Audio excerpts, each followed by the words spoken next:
सदाशिवसमारम्भां शङ्कराचार्यमध्यमाम् अस्मदाचार्यपर्यन्तां वन्दे गुरुपरम्परां। हरिः ओम् श्रीगुरुभ्यो नमः। हरिः ओम् वसुदेवसुतं देवं कंसचाणूरमर्दनं देवकी परमानन्दं कृष्णं वन्दे జగద్గురుం. మనం భగవద్గీత 186వ క్లాస్లో ఉన్నాము. అంత ముందు క్లాస్లో 17వ అధ్యాయంలో 14వ శ్లోకం వరకు చూసాము.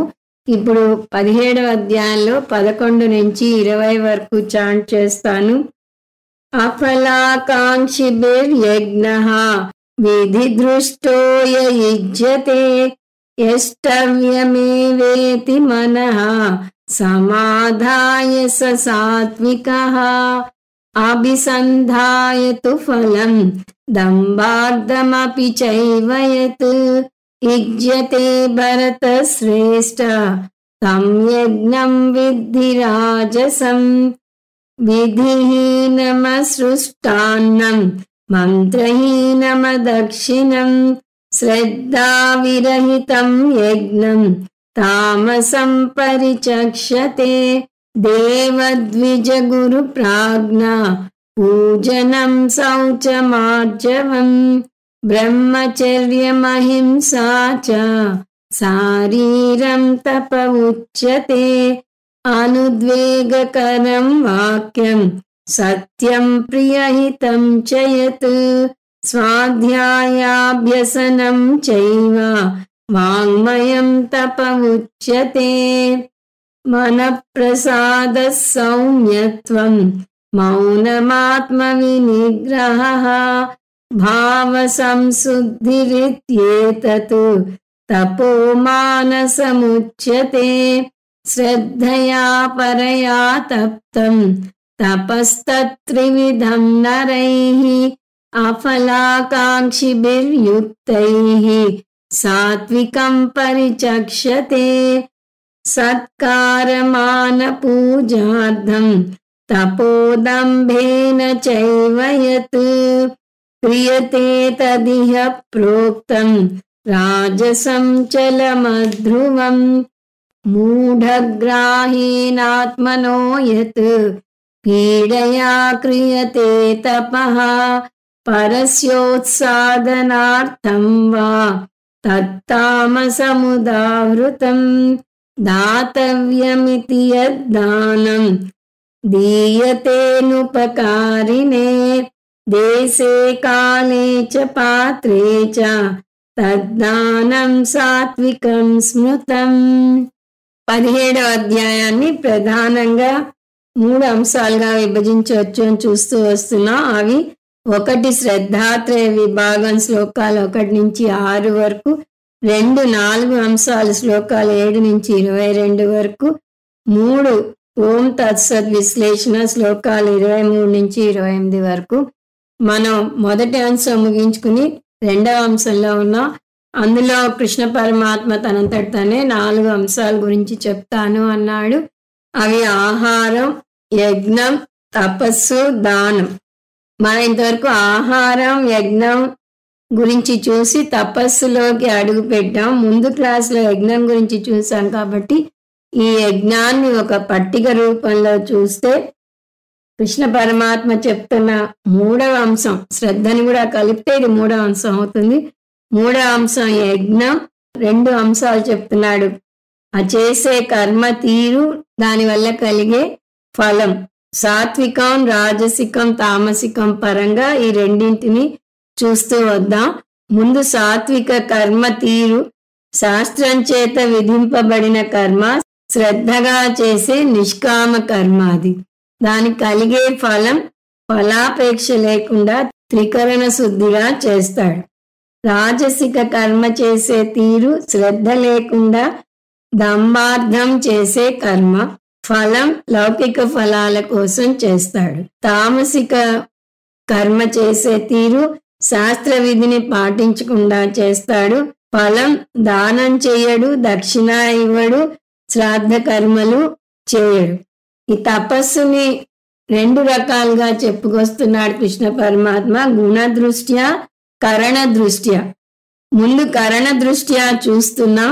కరణ దృష్ట్యా అంటే మనం 3 కరణాలతో ఈ తపస్సును చేస్తాం, కాయికం, వాచికం, మానసికం.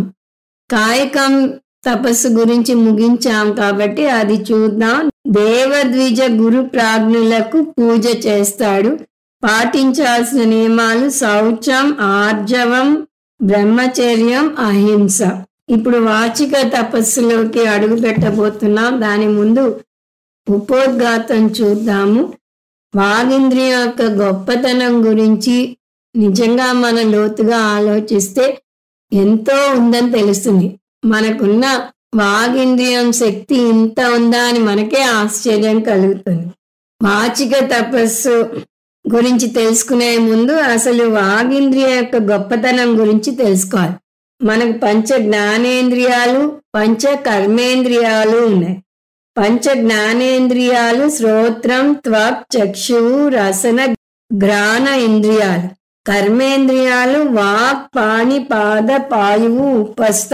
ఈ 10లోంచి కృష్ణ పరమాత్మ ప్రత్యేకించి ఒక కర్మేంద్రియాన్ని ఎన్నుకున్నాడు, అది వాక్కు.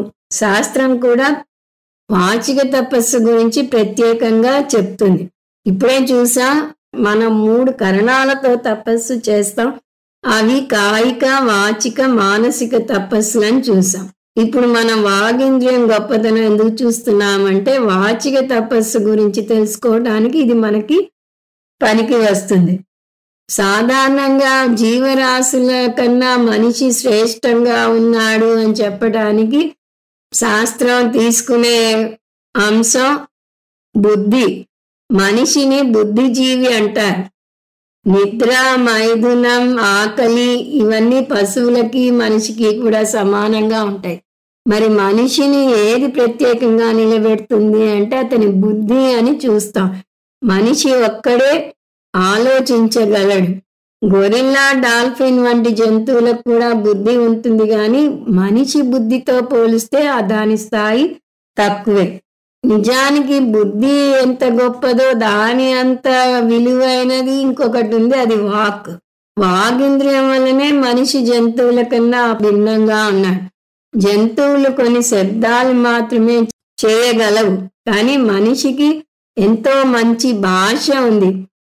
మన దేశంలోనే ఎన్నో భాషలు ఉన్నాయి. అందులోనే ఒక తెలుగునే తీసుకోండి, దానికి ఎన్నో మాండలికాలు ఉన్నాయి. సగం తెలుగు పదాలు మనం వాడేవి ఇంగ్లీష్ పదాలే. పెన్ను, బుక్కు, ఫుడ్డు ఇలా మాట్లాడుతుంటాం. కలిపేసి ఇంగ్లీష్ పదాలని తెలుగుగా మార్చేసుకుంటాం. ఆ భాషను అర్థం చేసుకోవడానికి అనేక వ్యాకరణ సూత్రాలు ఉన్నాయి.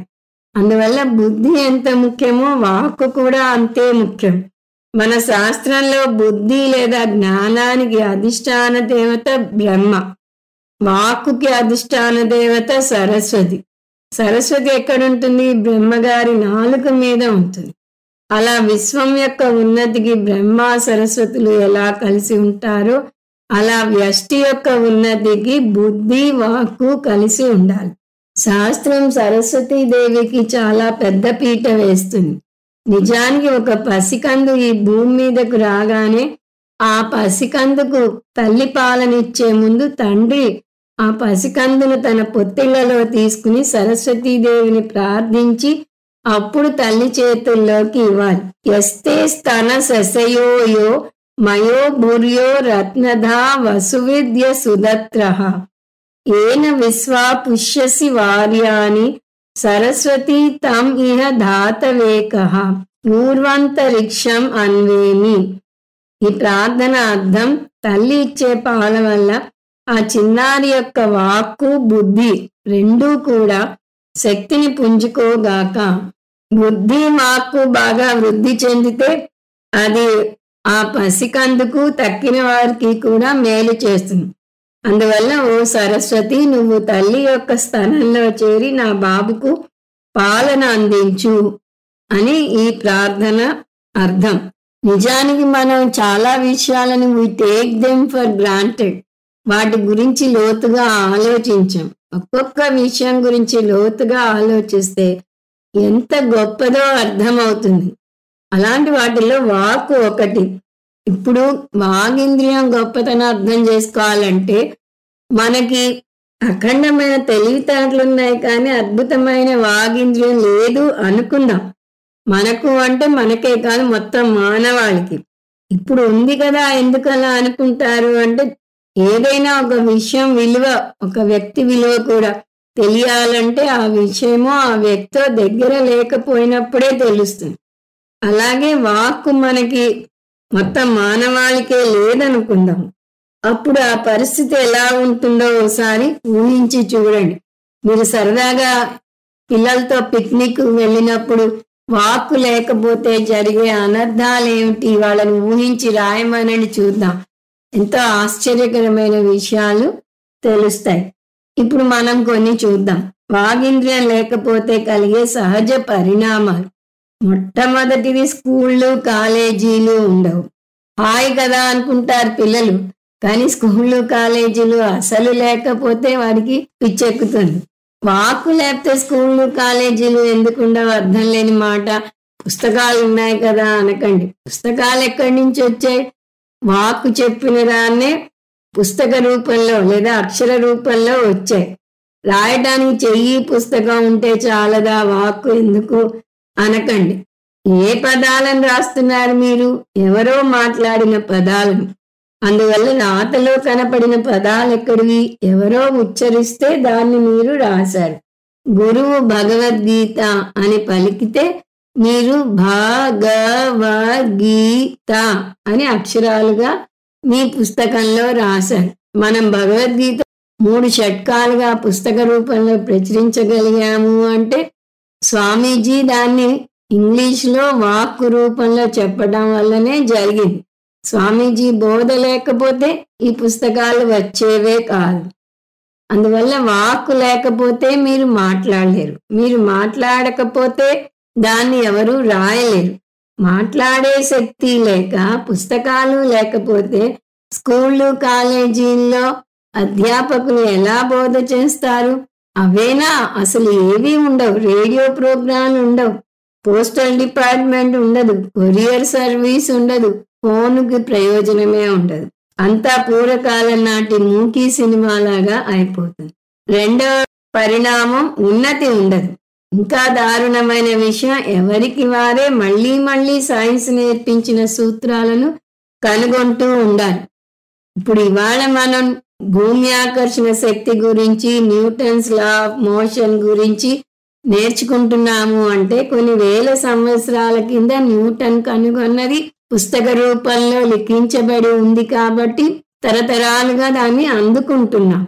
తదనుగుణంగా ఉన్నతి సాధిస్తున్నాం. ఈ 2 లాసు న్యూటన్ కనుగొన్నవి రికార్డ్ అవ్వకపోయి ఉంటే ప్రతిసారి కొత్తగా మనిషి కనుగొంటూ ఉండాల్సి వచ్చేది. అది కూడా ఎవరికి వారు కనుగొంటూ ఉండాల్సి వచ్చేది. ఈ నియమం సైన్స్కే కాదు, అన్ని రంగాలకు వర్తిస్తుంది. సంగీతం, అర్థశాస్త్రం, మ్యాథ్స్, ఇంగ్లీషు ఏది తీసుకున్నా సరే వాటిలోని అద్భుతాలు మీ దాకా రావు. 3, శాంతి ఉండదు. మాటలు లేకపోతే మీకు ఏదైనా బాధ వస్తే కష్టం సుఖం ఎవరితో చెప్పుకుంటారు? ఎలా చెప్పుకుంటారు? మీరు చెప్పింది విని వాళ్ళు చాలా ఓర్పుతో మంచి మాటలతో మీ మనసుని సేరదీరుస్తారు. దానివల్ల మీకు మనసు ప్రశాంతత చెందుతుంది. మాటే లేకపోతే మీరెలా చెప్పుకుంటారు? వారెలా మిమ్మల్ని ఓదారుస్తారు? మంచి మాట మంచి గంధంతో సమానం అంటారు. సో మీ మనసుకి మంచి గంధం పూసినంత ప్రశాంతంగా ఉంటుంది వారి ఓదారు. అది ఉండదు. 4, మోక్షం పొందలేరు. మనిషిగా పుట్టినందుకు మనిషి సాధించాల్సిన ఉత్తమ లక్ష్యం మోక్షం పొందటం. మోక్షం పొందాలి అంటే దానికి జ్ఞానం పొందటం ఒక్కటే మార్గం అని పదే పదే చూస్తున్నాం.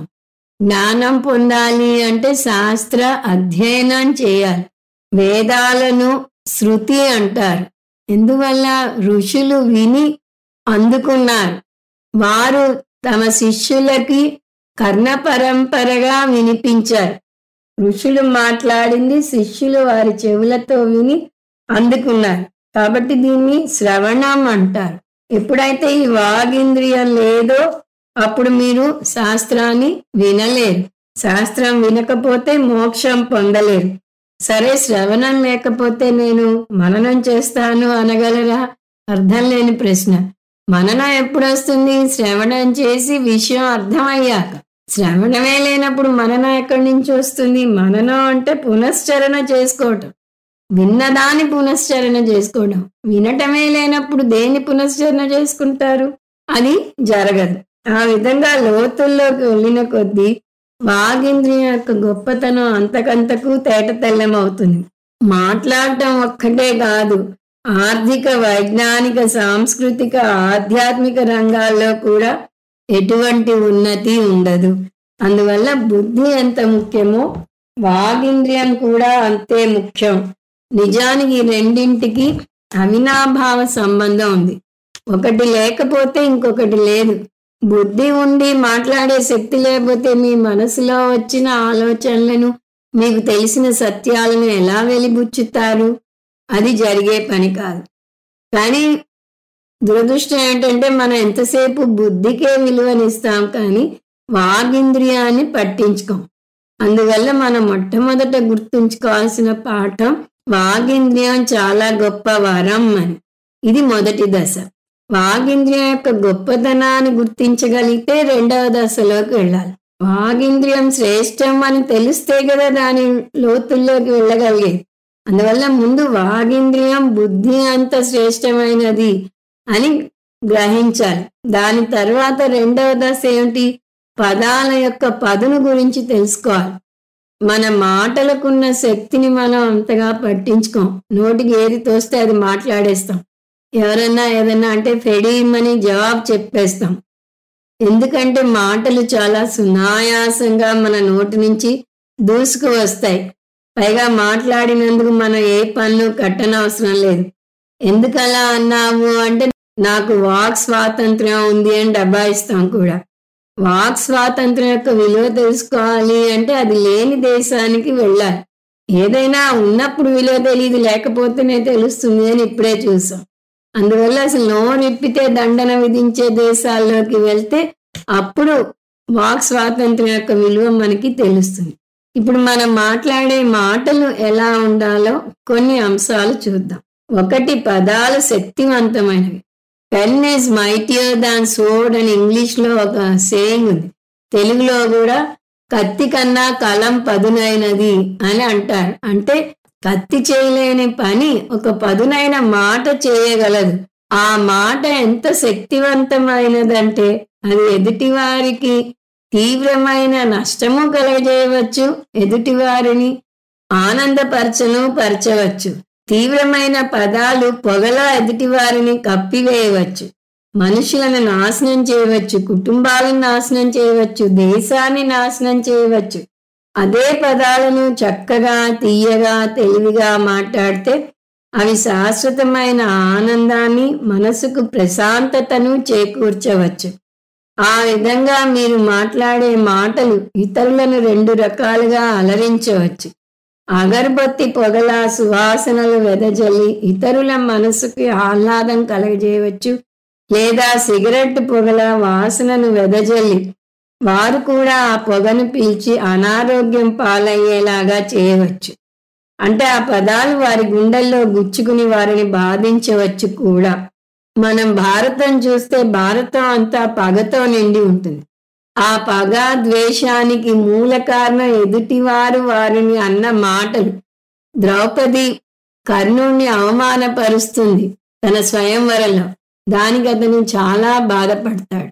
అలాగే నిండు సభలో ద్రౌపదిని కౌరవులు అవమానపరిచారు. అందువల్లనే ద్రౌపది వారందరూ మరణించాలి అనే దీక్ష పూనింది. అలా మాటలకి అంత శక్తి ఉంది. రెండవ అంశం నాణ్యత. ఫ్యాక్టరీల నుంచి వదిలిన నీరు దాని పక్క ఉన్న నదిలోకి వెళ్ళి ఆ నీటిని కలుషితం చేయవచ్చు. అదేవిధంగా మీ మనసు అనే ఫ్యాక్టరీ నుంచి వదిలిన మీ మాటలనే నీరు తోటి మనుషుల మనసు అనే నీటిలోకి వెళ్ళి వారి మనసులను కలుషితం చేయవచ్చు. అందువల్ల మీరు మీ మాటల యొక్క నాణ్యతను ఎప్పటికప్పుడు పరీక్షించుకోవాలి. ఇదే నీటి కలుషితం గురించి పరీక్షించాలి అంటే ప్రభుత్వం కొన్ని పరీక్షలు పెట్టింది. నీరు, ఆహారం వీటన్నిటి నాణ్యతను పరీక్షిస్తుంది ప్రభుత్వం.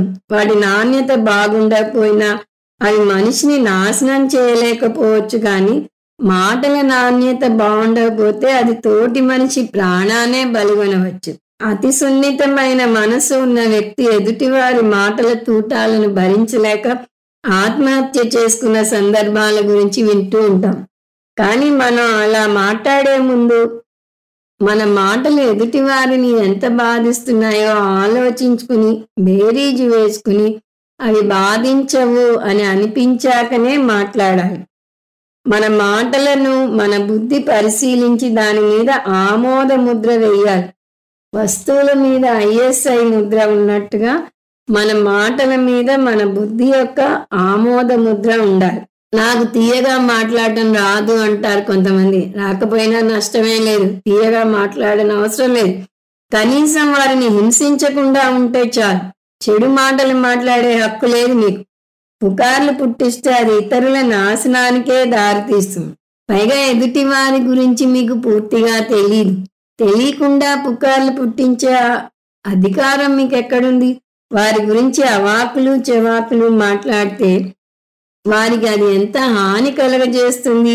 మీరు పుట్టించిన పుకారు గాలి కన్నా వేగంగా ప్రయాణించి వారిని బలి చేసుకుంటుంది. అందువల్ల నాణ్యతను పరీక్షించుకోవాలి. మూడో అంశం పరిమాణం. నాణ్యత అంటే క్వాలిటీ, పరిమాణం అంటే క్వాంటిటీ.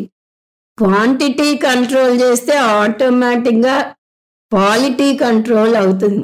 అతిగా మాట్లాడే వాళ్ళు నాన్ స్టాప్గా కామాలు ఫుల్ స్టాప్లు లేకుండా మాట్లాడతారంటారు. వాళ్ళని బడబడేకర్ అంటారు, వాగుడుకాయ అంటాం, ఇలా రకరకాల పేర్లు పెడతాం వాళ్ళకి.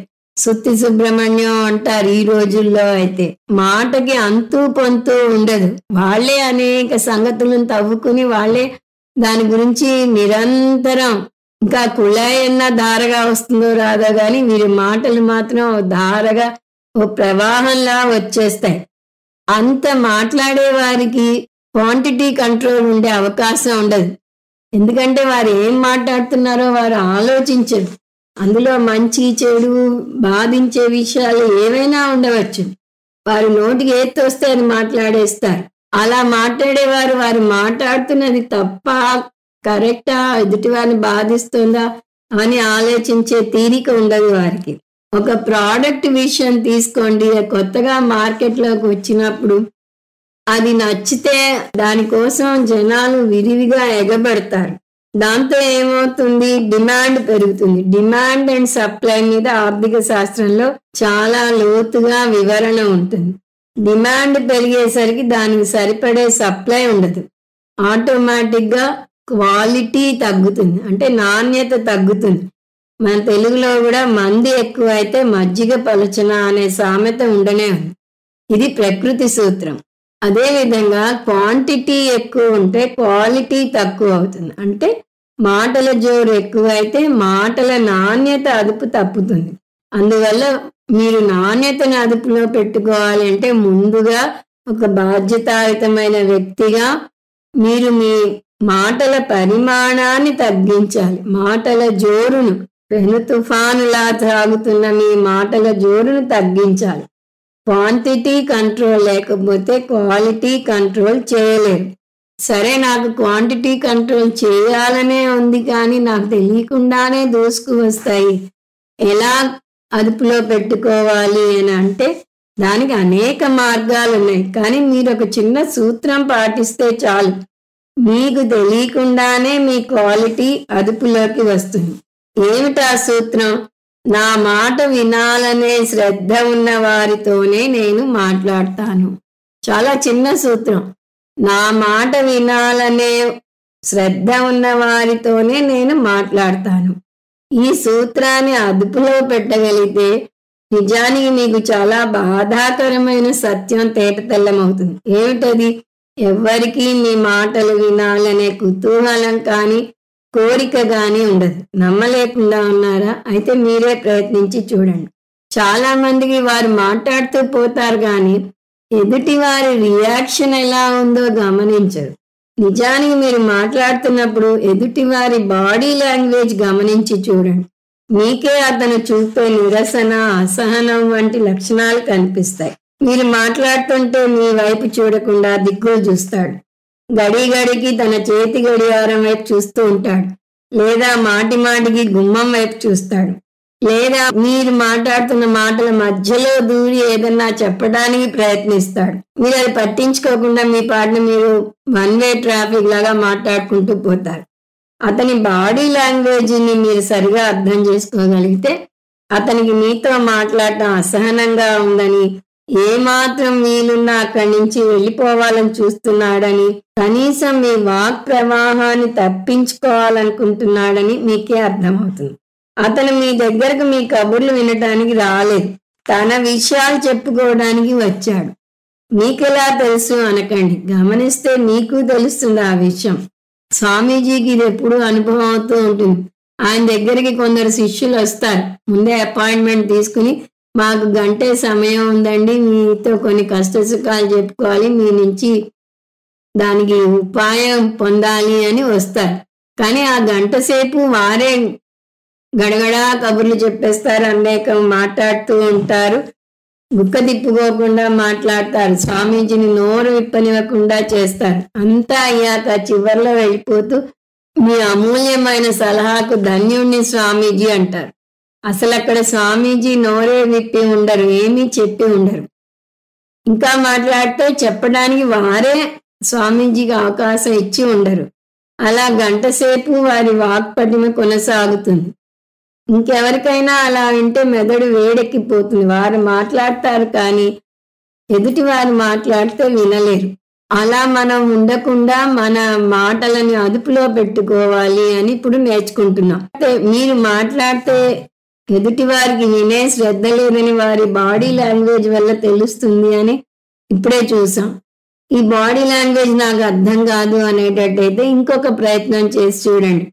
ఏదైనా విషయం 2 నిమిషాలు మాట్లాడి మీ మాటలకు కొంత బ్రేక్ ఇచ్చి చూడండి. మీరు బ్రేక్ ఇస్తే వారు మీ గదిలోంచి బ్రేక్ లేకుండా పారిపోవచ్చు, లేదా మళ్ళీ మీరెక్కడ మాట్లాడతారోనని వారి వాక్ ప్రవాహాన్ని మొదలు పెట్టవచ్చు. నిజానికి ఎవరికి మీ మాటల మీద శ్రద్ధ ఉండదు అని చూసాం. వారికి శ్రద్ధ పుట్టించాలి అంటే మీరేం చేయాలి? ఎదుటి వారి మీద నిందలు వేయాలి, వారి గురించి అవాకులు చెవాకులు పేలాలి, పుకార్లు పుట్టించాలి. మీరన్నీ ఊహించి చెప్తున్నారు, మరీ ఎక్కువ చేసి చెప్తున్నారు అని మీకు అనిపించవచ్చు. మీకు నమ్మకం లేకపోతే స్వయంగా ప్రయత్నించి చూడండి. అది చెప్పే ముందు వారిని గట్టిగా సిద్ధం చేయాలి. నీకు చాలా ముఖ్యమైన విషయం చెప్పాలి, అదేమిటో తెలుసా అని అడిగి ఎవరూ లేరు కదా అన్నట్టు ఇటు అటు చూసి ఎవరికి చెప్పనంటే చెప్తాను అని అతని చేయి మీ చేతిలో వేయించుకోవాలి. ఇంకా మాట్లాడితే దగ్గరికి రా, నీకు రహస్యంగా చెప్తాను అని ముందుకు వంగారనుకోండి, ఇంకా అతను ఎంత శ్రద్ధ చూపిస్తాడో చూస్తే మీకే ఆశ్చర్యం వేస్తుంది. ఒక విధమైన నిర్వికల్ప సమాధిలోకి వెళ్ళిపోతాడు అతను. ఇంత హడావిడి చేసి పుకార్ల గురించి మాట్లాడితే ఏం బాగుంటుంది? నేను అలాంటివి చెప్పను, వదిలేసే, మర్చిపో ఆ విషయం అన్నారనుకోండి, ఆ వ్యక్తి ఇంక ఊరుకోడు. మిమ్మల్ని కింద మీద పెట్టైనా ఆ విషయం ఏదో రాబట్టడానికి ప్రయత్నిస్తాడు.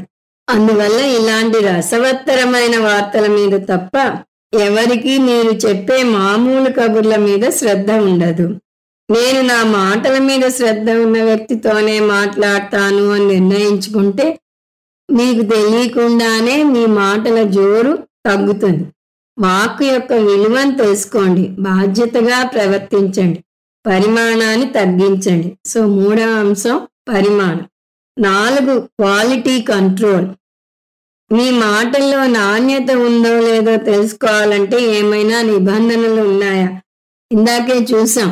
మీరు ఆహారం, వీటి క్వాలిటీ తెలుసుకోవడానికి కొన్ని పారామీటర్లు ఉన్నాయి. వాటిని TQM అంటారు, టోటల్ క్వాలిటీ మేనేజ్మెంట్. నాణ్యతను పరీక్షించే నియమ నిబంధనలు అవి. కానీ ఈ TQMని వాక్కు యొక్క నాణ్యతను పరీక్షించడానికి ఉపయోగించలేము. మరి ఎలా అంటే దీనికి కూడా క్వాలిటీ కంట్రోల్ ఉంది, దీన్ని కూడా పరీక్షించుకోవచ్చు. 4 నిబంధనలు లేదా 4 పారామీటర్లు ఉన్నాయి అంటున్నాడు కృష్ణ పరమాత్మ. మీరు గనుక బాధ్యత గల వక్త అయితే ఈ 4 నిబంధనలను పాటిస్తే మీరు వాచిక తపస్సు చేస్తున్నట్టు అర్థం. దానివల్ల సమాజం బాగుపడుతుంది, కుటుంబంలో కలహాలు తగ్గుతాయి, సంస్థల్లో సమస్యలు తీరుతాయి. అదంతా కృష్ణ పరమాత్మ 15వ శ్లోకంలో చెప్తున్నాడు. ఆ శ్లోకానికి వెళ్లకుండా ఆ 4 అంశాలను మనం ఒకసారి వివరంగా చూద్దాం. సో ఇప్పుడు చూడబోయే అంశం కృష్ణ పరమాత్మ వాక్కు యొక్క నాణ్యతను పరీక్షించటానికి బోధించిన 4 నియమాలు. అవి అనుద్వేగకరం, సత్యం, ప్రియం, హితం. ముందు అనుద్వేగకరం. ఉద్వేగం కలిగించనిది అనుద్వేగకరం. మాటలు ఇతరులను బాధించగలవు అని ఇప్పుడే చూసాం. పైగా శారీరకంగా వేసిన ఒక దెబ్బ కన్నా మానసికంగా వేసిన దెబ్బ అంటే మాటల తూటాలు, వాటి బాధ ఎక్కువ కాలం నిలుస్తుంది. దెబ్బ కొడితే కొట్టిన చోట ఎర్రగా అవుతుంది, కానీ కాసేపటికి ఆ గుర్తు మాయమవుతుంది. కానీ మనసు మీద కొట్టిన దెబ్బ అంత త్వరగా పోదు. మానసికంగా గిల్లటం అని ఒక నవలలో వస్తుంది. ప్రత్యక్షంగా కొంతమందికి గిల్లే అలవాటు ఉంటుంది. వారికి ఇష్టం లేనిది ఏదైనా అంటే కొట్టడమో గిల్లటమో చేస్తారు. కానీ ఇలా మాటలతో హింసించటాన్ని మానసికంగా గిల్లటం అంటాడు ఆ రచయిత. దాని ప్రభావం చాలా రోజులే ఉంటుంది. అది కూడా హింసలోకి వస్తుంది. హింస పాపం అని చూసాం.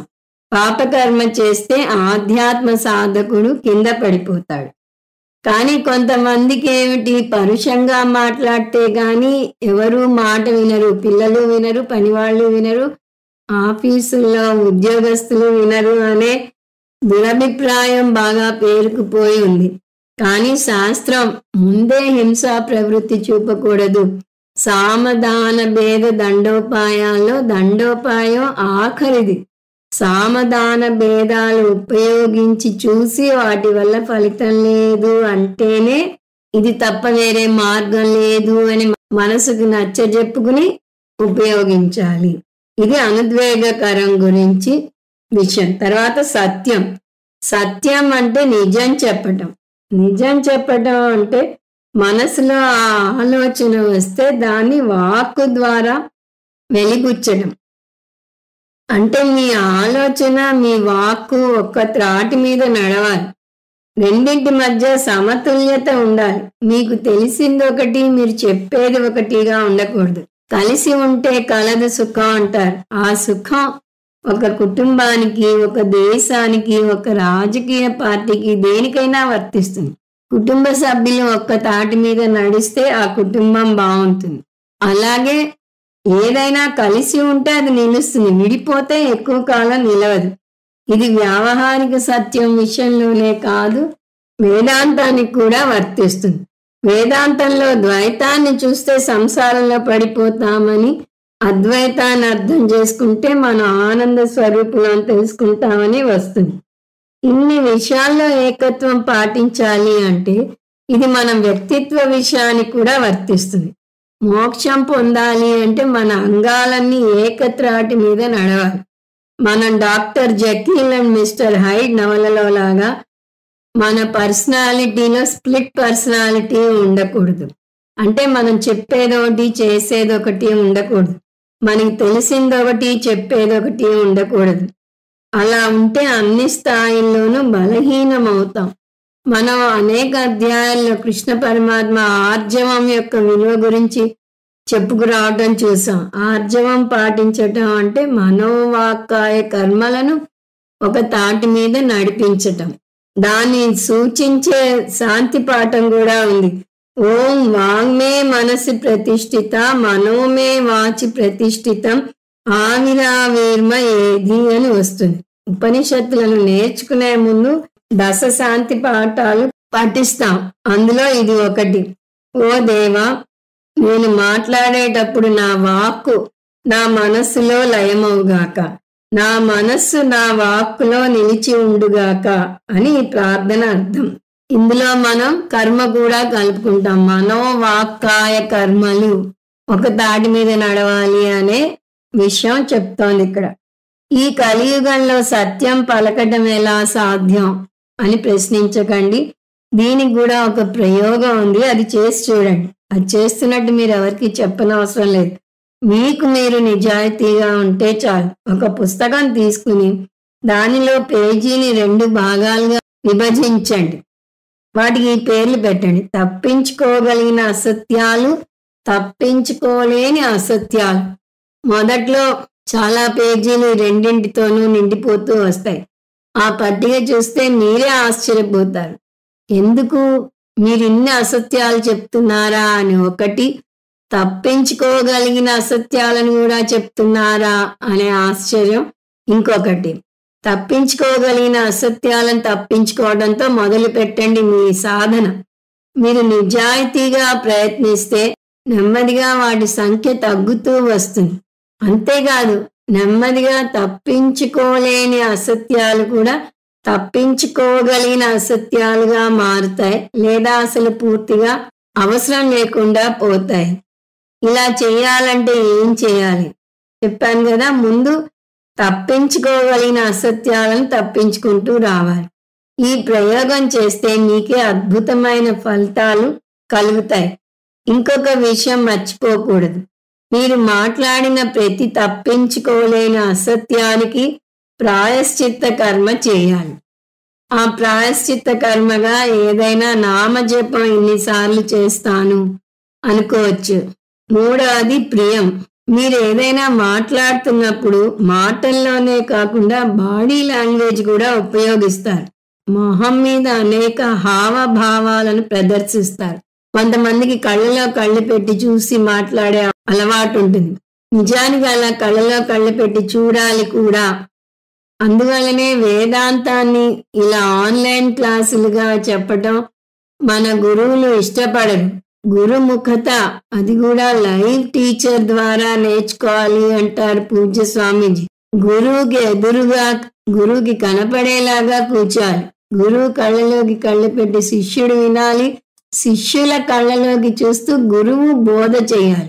అలా శిష్యుల కళ్ళలోకి చూస్తూ గురువు బోధ చేస్తే అర్థం కాని విషయం ఏదైనా చెప్పినప్పుడు ఆ శిష్యునికి అర్థమైందో, తలమించి వెళ్ళిపోయిందో గురువుకి అర్థమవుతుంది. అప్పుడు దాన్ని మళ్ళీ ఇంకా వీలున్నంత తేలికగా చేసి గురువు అలాగే గురువు చెప్పేటప్పుడు గురువు అనేక హావభావాలను ప్రదర్శిస్తాడు. పూజ్య స్వామీజీ అయితే ఒక కుండ, ఒక గులాబీ పువ్వు అలా ఏదైనా తన ఎదురుకుండా పెట్టుకుని వాటిని చూపిస్తూ బోధ చేస్తారు. అంతేకాదు, ఆయన చేతులను బాగా తిప్పుతూ మాట్లాడతారు. నా చేతులు కూడా మాట్లాడతాయి అంటారు పూజ్య స్వామీజీ. అందువల్ల గురువుని ప్రత్యక్షంగా చూస్తూ నేర్చుకునే దాని విలువ ఎక్కువే ఉంటుంది. అందువల్ల లౌకిక విద్యలో కూడా చూడండి, కరెస్పాండెన్స్ కోర్సు పెట్టినా కూడా కొన్ని క్లాసులు అటెండ్ అయి తీరాలి అని అంటారు. ఎందువల్ల అంటే గురువుతో ప్రత్యక్షంగా అనుబంధం ఏర్పడాలి. అందువల్లనే మనకి వేదాంత రిట్రీట్స్ అని పెడుతూ ఉంటారు మన గురువులు.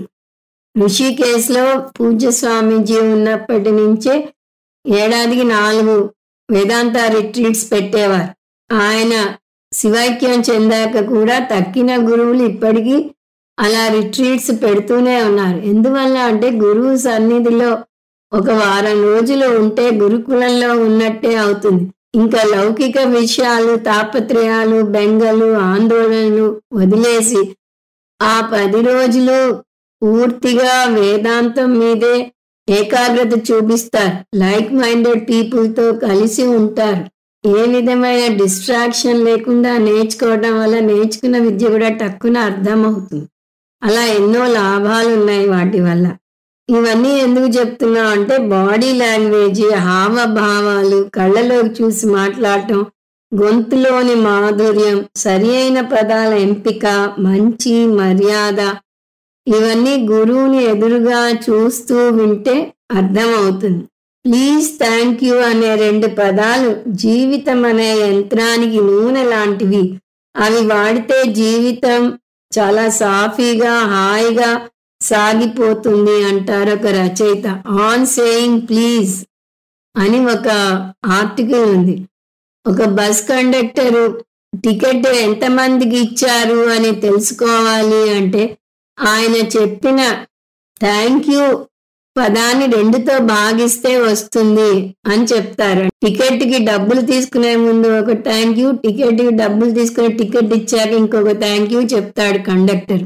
సో ఒక 100 థ్యాంక్ యూలు చెప్పాడు అంటే ఆ బస్సులో 50 మంది ప్రయాణికులు ఉన్నారు అని అర్థం చేసుకోవచ్చు అని అంటారు. అందువల్ల మన జీవితాన్ని సాఫీగా నడపాలి అంటే ప్లీజ్, థ్యాంక్ యూ అనేవి అలవాటు చేసుకోవాలి.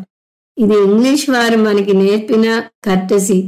మన దేశంలో భార్యాభర్తలకి ఒకళ్ళకొకళ్ళు థ్యాంక్స్ చెప్పుకునేది ఏమిటి, సారీ చెప్పుకునేది ఏమిటి అనుకుంటారు. కానీ అవి చిన్న చిన్న కర్టసీలు. ఏదైనా ఒక పొరపాటుగా ఒక మాటని వారిని బాధ పెడితే సారీ అంటే అది వారికి చాలా సేద తీర్చినట్టుగా ఉంటుంది.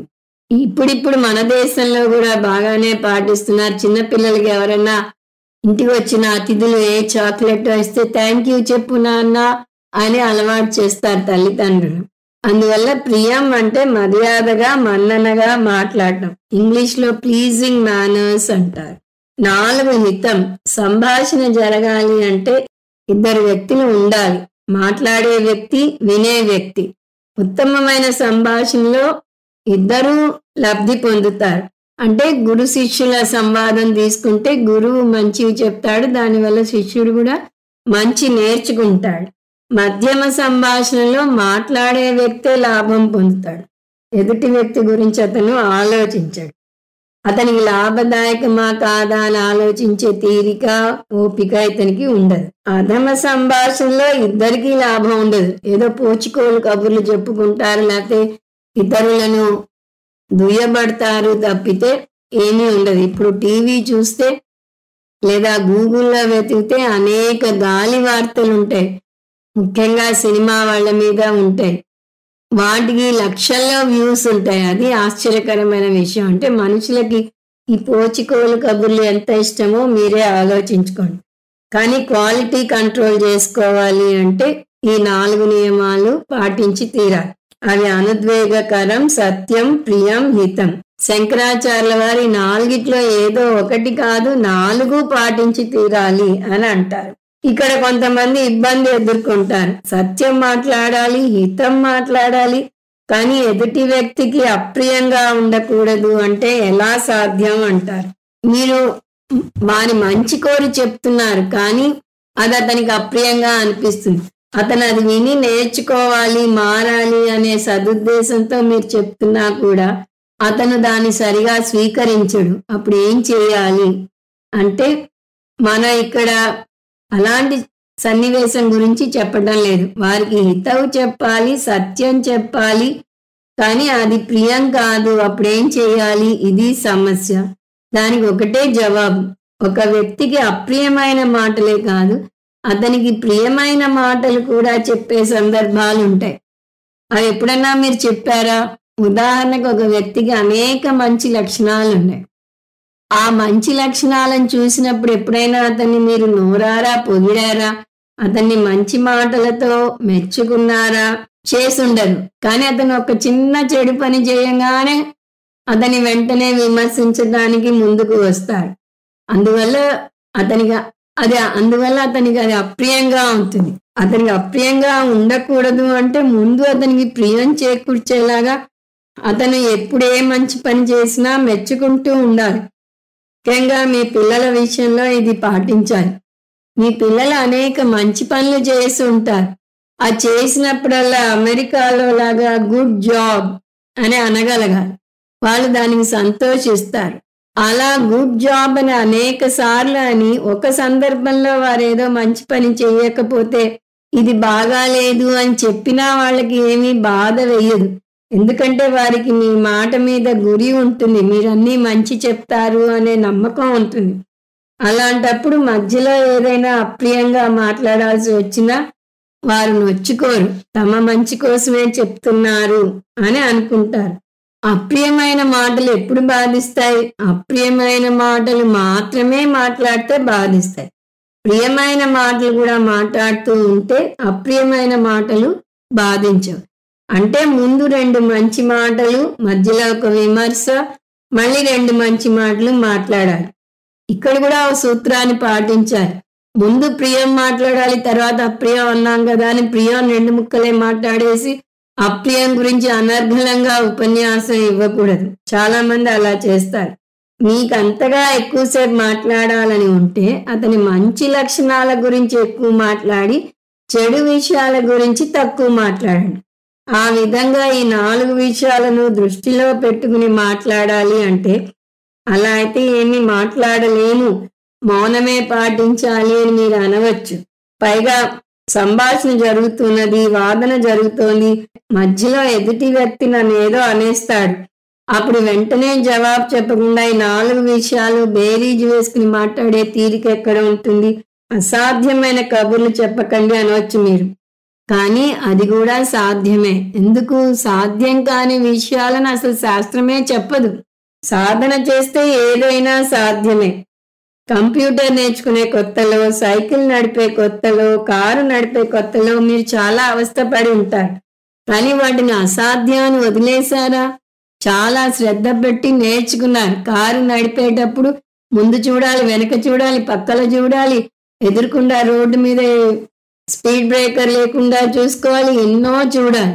హఠాత్తుగా ఎదురుకుండా లారీ దూసుకు వస్తుంది. అప్పుడు సడన్ బ్రేక్ వేస్తారా లేదా? అయ్యో నాకు బ్రేక్ ఎక్కడుందో తెలియదు, క్లచ్ ఏదో తెలియదు అంటారా? నిజానికి అందులో ఆరితేరాక ఫోన్లో మాట్లాడుతూ కూడా డ్రైవ్ చేస్తారు. అప్పుడు కూడా అటువంటి ఆపదలను చిటికలో తప్పిస్తారు. ఎలా? సాధన వల్ల. అదేవిధంగా సాధన వల్ల ఈ 4 పారామీటర్లను మీరు చిటికలో పరిశీలించుకోగలుగుతారు. 5 వాక్యం. వాక్యం ఇంకొక అంశం కాదు. వాక్యం అంటే మాట. తక్కిన 4 ఈ వాక్యం పదానికి విశేషణాలు. అంటే అనుద్వేగకరం వాక్యం, సత్యం వాక్యం, ప్రియం వాక్యం, హితం వాక్యం. దాని వాచిక తపస్సు అంటారు. ఒక శ్లోకం ఉంది, దాని అర్థం మహానుభావులు మామూలుగా మాట్లాడినా కూడా అవి విలువైన అక్షరాలు, వాటిని మీరు రికార్డ్ చేసుకోవచ్చు. అదే సంస్కారం లేని వ్యక్తి గట్టిగా నొక్కి వక్కాణించినా కూడా అవి నీటిలో రాసిన మాటలు అవుతాయి, వాటికి విలువ ఉండదు. స్వాధ్యాయాభ్యసనం చైవ. స్వాధ్యాయ అంటే శాస్త్రం, పారాయణాన్ని కూడా స్వాధ్యాయం అంటారు, కానీ ఇక్కడ స్వాధ్యాయ అంటే శాస్త్రం, అభ్యసనం అంటే పారాయణంగా తీసుకోవాలి. అందువల్ల స్వాధ్యాయాభ్యసనం అంటే శాస్త్ర పారాయణం. అది కూడా వాచిక తపస్సులోకే వస్తుంది. వాంగ్మయం తప ఉచ్యతే.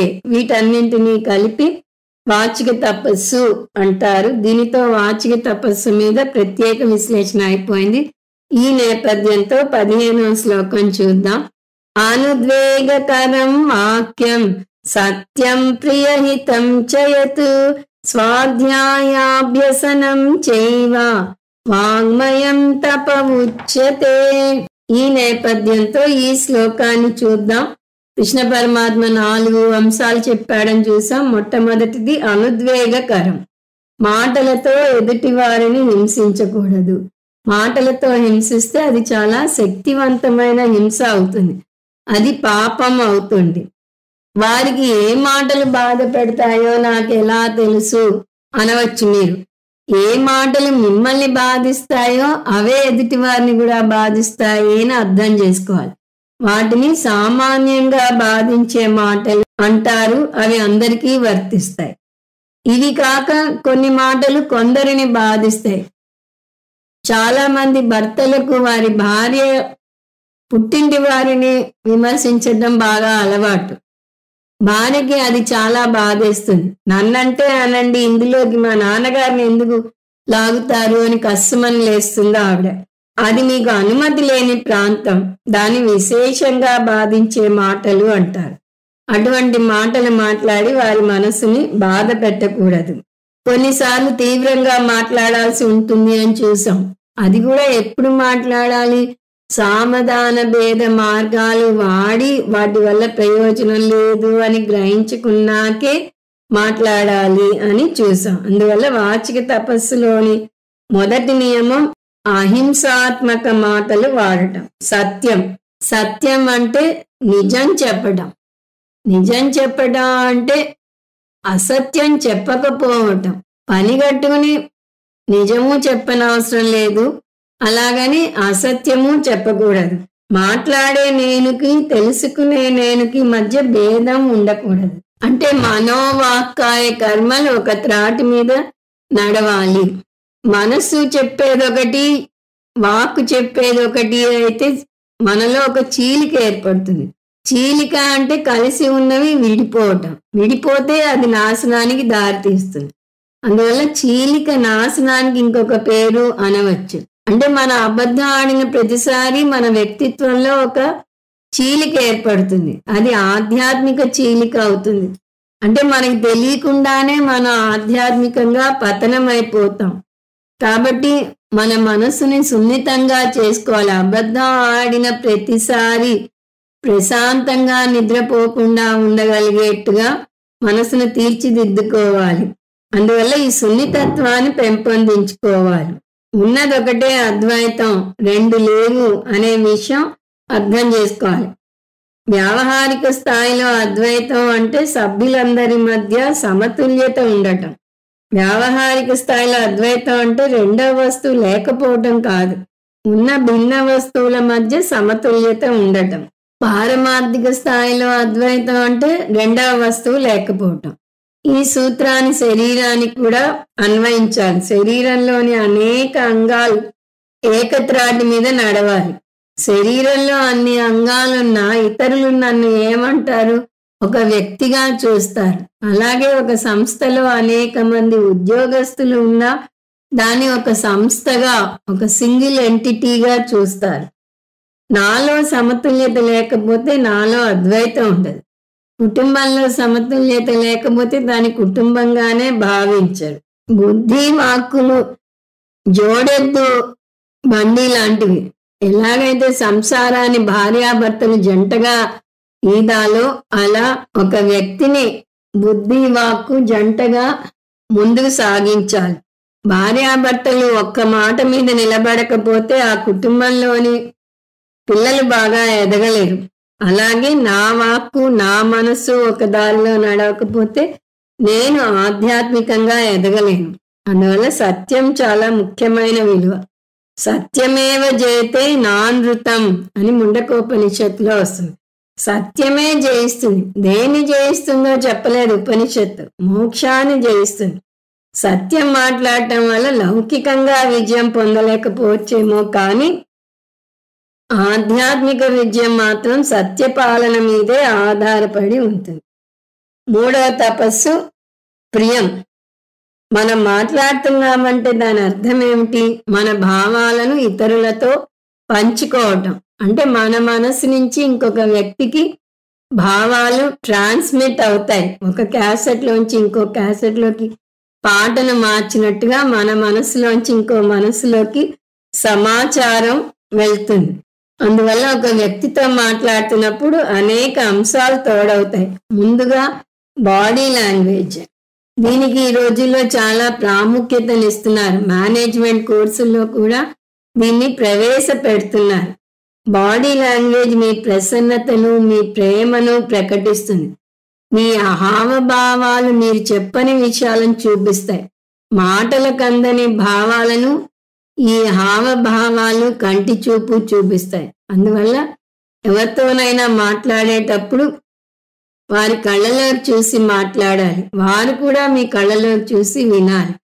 ముఖ్యంగా ఆధ్యాత్మికతను బోధించే గురువు చెప్పే విషయం ఎదుటి వారికి నచ్చని విషయమైనా కూడా చెప్పే విధానం ప్రియంగా ఉండాలి.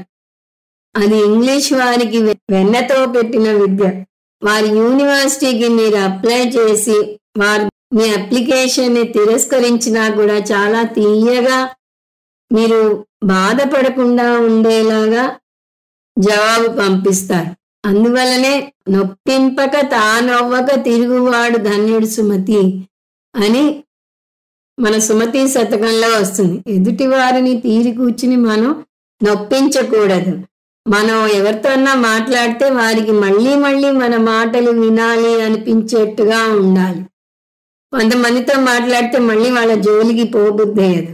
అందువల్ల ప్రియ అంటే మీతో ఇతరులకు ఇంకా ఇంకా మాట్లాడాలి అనిపించాలి. కొంతమంది మనసు మంచి గంధంలా ఉంటుంది, కానీ మాట కటువుగా ఉంటుంది. వారికి చాలా మంచి మనసు ఉంటుంది, ఎదుటి వారికి ఎదురెళ్ళి మరీ సాయం చేస్తారు, నోరు తెరిచి అడగకుండానే అన్ని సౌకర్యాలు ఏర్పాటు చేస్తారు. ఇది నా ఇల్లు కాదు, మీ ఇల్లే అనుకోండి, ఎప్పుడు రావాలనిపిస్తే అప్పుడు రండి, అన్ని కబుర్లు చెప్తారు. కానీ వారి ఆ హావభావాలు బాగుండవు. తీక్షణంగా కళ్ళలోకి చూసి మాట్లాడతారు, వేలెత్తి చూపిస్తారు. అదేదో ఇలా చేస్తున్నావా అని బెదిరిస్తున్నట్టు ఉంటుంది, కానీ ఆప్యాయత చూపించినట్టు ఉండదు. దానికి కారణం వారి కింద అనేక సంస్థలు ఉంటాయి. అందరినీ అదుపులో పెట్టడం, అవసరమైతే వారి మీద అరవటం వారికి అలవాటైపోయింది. అందువల్ల వారు ప్రేమ చూపినా అది కొట్టినట్టే ఉంటుంది, రమ్మన్నా పొమ్మన్నట్టే ఉంటుంది. అలా కాకుండా మాట ప్రియంగా ఉండాలి, మాట్లాడే తీరు కూడా ప్రియంగా ఉండాలి. హితం సంభాషణ అంటే ఇద్దరు మనుషుల మధ్య జరిగేది. ఇందులో 3 రకాలు ఉంటాయని చూసాం.